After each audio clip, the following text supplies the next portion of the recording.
Essequibians have nothing to fear, as the Essequibo region will also be part of Guyana, says Foreign Secretary Robert Persaud. Persaud made the comment during an interview on the state-owned television NCN, where he offered clarity on the Argyle Declaration agreed between Guyana and Venezuela in St. Vincent and the Grenadines last week. And they have to be, the people of Essequibo have absolutely, as I said, nothing to fear.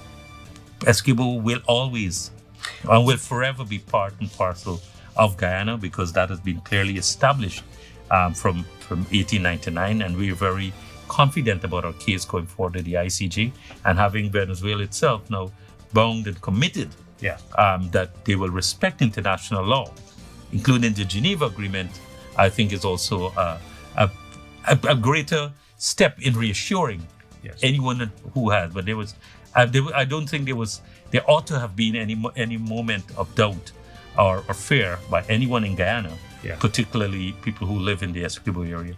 He said too, the declaration does not prevent Guyana from continuing her economic development.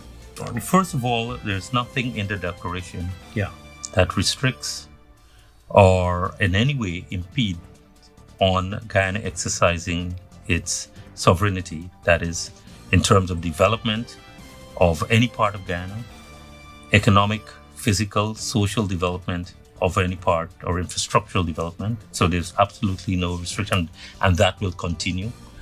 There's also no restriction on Guyana in terms of utilizing and developing its natural resources, be it in our EEZ, which has been clearly recognized, is internationally recognized and defined according to the UN Convention on the Law of the Seas. Right, and we've been doing that for over 120 years, and will continue to exercise our sovereign rights to develop and to have investment and other forms of activity that are intended to bring about development and prosperity of our country. And we want that to be respected as much as we will respect other countries' right in their territorial area in terms of what they do. But this in no way, and the president has made it clear, I think he was very emphatic about this, that we will continue to exercise our right to develop our resources within the sovereign space of the Cooperative Republic of Guyana. According to Persaud, the declaration does not affect the matter before the International Court of Justice. Issue for negotiations, and will not be an issue for negotiations. The president has made it quite clear. The validity of the arbitral award, 1899, is before the ICJ. The president has made it absolutely clear before, during, and I'm quite sure he will make it clear going forward too, that Guyana will abide and respect the ICJ process. That is, its hearing of the case, and that's where that matter is. And that is where that matter will remain until such time that the ICJ has made a determination. For us, our land boundaries are full and final. They've been accepted by Venezuela for close to 60 years. And then they raised the controversy of it. A process was defined by the UN. We had the February 1966 Geneva Agreement, which provided a mechanism to address the controversy.